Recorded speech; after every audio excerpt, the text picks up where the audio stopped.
साईं हिते जेको प्रोजेक्ट शुरू थियो आहे खाटीअ जो ख़ासि तौर ते इहो असांजे इलाइक़े लाइ तमामु अहम आहे। पाणीअ जी मुंद बि मथां अची वई आहे, त छा हे असांजो प्रोजेक्ट वक़्त सिर मुकमिल थींदो या हिन में लेट थींदी ऐं कुझु ख़दशा बि आहिनि? बिस्मिल्लाह रहमान रहीम। को ख़दशा कोन्हनि, टाइम ते शुरू थियो आहे। असां सियारे में इन कम जे गॾु पियासीं, बिलावल साहब खे चयोसीं, पोइ प्रेसिडेंट साहब खे, पोइ उन्हनि जी महिरबानी थी, उन्हनि एतिरो वॾो कमु असांजे सॼे ज़िले जे लाइ ॾिनो। त मुंहिंजे ख़्याल 60-70 शाखूं आहिनि जंहिं ते कमु हले पियो। मां आयो बि ख़ासि तौर इन जे लाइ आहियां। असां त महीनो ॾेढ फाथासीं अमेरिका में जो जंग जी वजह खां, जो हे कमु जेको आहे 2-3 शयूं आहिनि। हिकिड़ो त टाइमली थिए, जीअं तव्हां चयो, अॼु पाणी जॾहिं असांजे मुंहिंजे ख़्याल 20 मई ते नॉर्मली खोलींदा आहिनि, पर मुंहिंजो चवणु इहो ई आहे जो हे अगरि 5-10 ॾींहं वधीक बि खाटी हले न, त हिकमन मुकमिल थियणु खपे। इन लाइ जो अगरि इरीगेशन वारनि पाणी छॾियो, पोइ उहो कमु जेको आहे असांखे नज़र नथो अचे। सुके में जेको आहे कमु बि सही थिए थो, नज़र बि अचे थो, और जेका उन जो स्पेसिफिकेशन आहे उन जे मुताबिक़ असां ॾिसी बि सघूं था। 2 फुट आहे, 3 फुट आहे, पाणी में त ख़बर नथी पए असांखे। फसलुनि लाइ भली लेट पाणी थिए, पर वाटर सप्लाई जे लाइ पाणी कोन्हे, महीनो लेट थिए उहो न मई न, हे 20 मई ताणी त ईअं ई शाख में पाणी कोन्हे ॾींदा आहिनि, पर उहो कंदासीं। मां इन लाइ टामरी ते थोरो ज़ोर वधीक ॾिनो आहे, त हे सफ़ाई अॻु में थी वञे, एटलीस्ट शहर ताणी असां को रेड़ो आणे सघूं पाणी जो। इहो मां वञा पियो, अॼु मां इहो ॻाल्हाईंदुमि। अच्छा, हीअ जेका असांजे खिते में जंग पई हले, उन में पाकिस्तान जी ट्रैकड़ी जो किरदारु अहम आहे, पर सदर साहब असांजो पासीरो आहे, हाणे बि चाइना हलियो वियो आहे। इहो छा आहे, पोइ माण्हू सवाल पिया कनि। ख़ैर, चाइना बि मेन मुल्क आहे इन खिते जो, मां सम्झां थो उहो इन सॼे सिस्टम जे विच में आहे, अहिड़ी ॻाल्हि कोन्हे। कमु जेको आहे, जेको अमेरिका सां ॻाल्हि ॿोल जी और असांजे ईरान सां हले पई, उहो असांजो मिलिट्री जो जेको हेड आहे, फील्ड मार्शल, उहो पियो करे, स्पेयर हेड उहो पियो करे जेको नज़र अचे। उन सां गॾु जेको असांजो वज़ीर आज़म आहे, पावर्स, एग्ज़ीक्यूटिव पावर्स जंहिंखे तव्हां चवंदा आहियो, उहा उन वटि ई आहे। त उहो जोड़ो जेको आहे सही आहे। प्रेसिडेंट असांजो उन्हनि जे मथां आहे, जॾहिं का ॻाल्हि ठहंदी त पोइ सलाह मशवरा थींदा। अञा त तव्हां ॾिठो जो आया, पहिरें चकर हली विया, हे चकर त हाणे किसो ठहियो बि कोन्हे। सियासी तौर को इख्तिलाफ़ न आहे?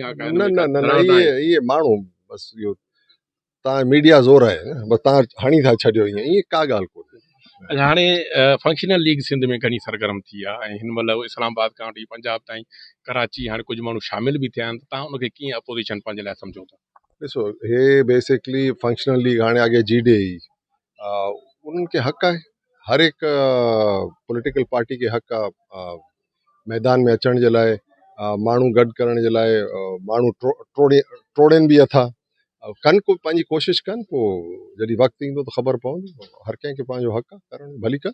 हाणे इहा दावा अथनि त जेके असांजा पीपुल्स पार्टी जा वज़ीर आहिनि, सूबे में 4 वज़ीर असां सां गॾु आहिनि, 50% असां असेंबली मेंबर असां सां गॾु आहिनि। छा अहिड़ी का ॻाल्हि आहे छा? बाबा नाला खणनि न, त ख़बर पए न कहिड़ा गॾु आहिनि। बाक़ी ईअं ख़ाली हणी था छॾनि जो बाबा हे बि गॾु आहे, हो बि गॾु आहे। नाला खणनि, भली माण्हू ज़ाहिर थिए त ख़बर पए, या हेॾे थींदो या होॾे थींदो। ईअं चवण सां कुझु कोन थींदो। इन सॼी सरगर्म में पीपुल्स पार्टी खे को लहर लोडो नथो अची सघे?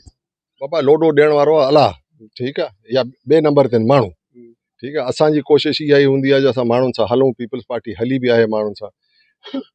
जेको ड्रॉबैक अचे थो असांखे, उहो इहो, असां 16-17 साल हुकूमत में रहिया। कंहिंजी बि हुकूमत हूंदी न, खणी GDA जी हुजे, नून लीग जी हुजे, खणी अमेरिका जी हुकूमत हुजे, हिते जेतिरो कमु करिणो आहे घटि आहे, ठीकु आहे। उनजो फॉल बैक बि थींदो आहे। ज़ाहिर आहे कंहिं हंधि ते रोड ठहियो त किथे न ठहियो त उहो माण्हू बि नाराज़ थिए थो न। त असांजी कोशिशि इहा ई आहे, कमु असां मुकमिल कयूं, बुनियादी कमु कयूं, ऐं पीपल्स पार्टी करे थी। तव्हां भेटाए ॾिसो, हुननि वटि बि कमु हलियो आहे, हुकूमत हली आहे, हुननि छा कयो, असां छा कयो। भली माण्हू पाण जॾहिं वेंदासीं, माण्हुनि वटि पाण फ़ैसिलो ॾींदा। अच्छा, ॿियो बि इहो बि चयो थो वञे त वफ़ाक़ी हुकूमत में 2.5 सालनि वारो बि को फार्मूलो हुयो, ऐं बलूचिस्तान जी हुकूमत में बि को अहिड़ो हुयो, उन खां पोइ कुझु सरगर्मियूं आहिनि। इन में को न, फेडरल गवर्नमेंट में त मुंहिंजे ख़्याल अहिड़ी का ॻाल्हि कोन्हे जेको तव्हां चओ था। असां ॿुधोसीं असांजे बलूचिस्तान वारी हुकूमत जे लाइ, हाणे ॾिसूं छा थो थिए। शयूं मटिजी बि वञनि थियूं न। हाणे 2.5 साल हुते बलूचिस्तान में नून लीग खे मिलंदा, थी सघे थो। हाणे अगरि उनखे इम्प्लीमेंट कनि था या नथा कनि, नून लीग वारा हुकूमत बि फेडरल जी उन्हनि जी आहे, उनखे इम्प्लीमेंट कनि था या साॻी खे था रखनि, ख़बर फार्मूलो तय आहे। फॉर्म्यूलो ॿुधोसीं हाणे मां हुयुमि कोन विच में जेको बलूचिस्तान वारनि उन्हनि इहा ॻाल्हि कई जो इहो आहे पोइ हाणे उन ते इम्प्लीमेंटेशन थिए थी आहे न आहे छा थो थिए उहो ज़ाहिर थी पवंदो बाक़ी फेडरल गवर्नमेंट मां सम्झां थो कुझु कोन्हे। अच्छा, उमेर रबाब केस में जॾहिं चाणियाल साहिबनि खे रिहाई मिली त उन केस खे तव्हां कीअं था सम्झो ऐं उनखां कुझु सोशल मीडिया ते इशूज़ थिया त सरदार चांडियो साहिबु ऐं मीर आमिर ख़ान साहिबु पंहिंजे वीडियो बयाननि में हिक ॿिए जे हामियुनि खे झलियो त तव्हां कोई बि हिक ॿिए जे ख़िलाफ़ु वीडियो न ठाहे त हुन तव्हां फ़ैसिले खे कीअं था ॾिसो ऐं हिन उहो फ़ैसिलो मां कयो आहे जज ठीकु आहे उहो जज जे मथां आहे पोइ सही कई आहे ग़लति कई आहे पंहिंजे अलाह सां पाण ॼाणे बाक़ी जंहिं क़दुरु सोशल मीडिया जी ॻाल्हि कई आहे मुंहिंजे ख़्याल कंहिंखे बि हक़ न आहे कंहिंखे घटि वधि ॻाल्हाइण जो पर अगरि को कंदो त ज़ाहिर आहे पोइ रिएक्शन बि थिए थो न करणु खपे हर को इज़तदार आहे ग़रीब माण्हू हुजे अमीर माण्हू हुजे हर को पंहिंजी इज़त सां रहे इख़्तिलाफ़ात पंहिंजे हंध ते उहो तमीज़ जे दायरे में भली इख़्तिलाफ़ात कनि उहो हर कंहिंखे हक़ आहे बाक़ी ईअं करणु न खपे कंहिंखे बि असां पंहिंजनि खे बि झलियो ईअं न थियणु खपे।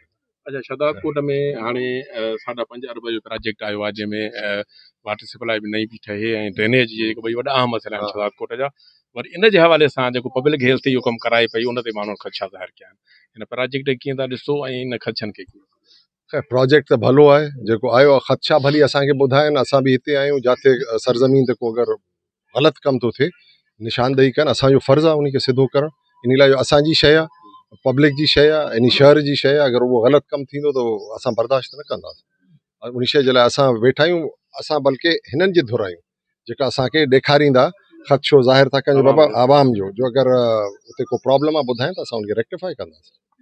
जी अवां मीर नादर ख़ान मक्सी जूं ॻाल्हियूं ॿुधियूं ऐं हुन जेके वफ़ाक़ी हुकूमत खां वठी सूबाई मामलनि ऐं शहर जे मामलनि ते पंहिंजो वादे मौक़ुफ़ रखियो कैमरामैन रेहान सां गॾु एहसान जुणे जो WTN न्यूज़ शहदादकोट।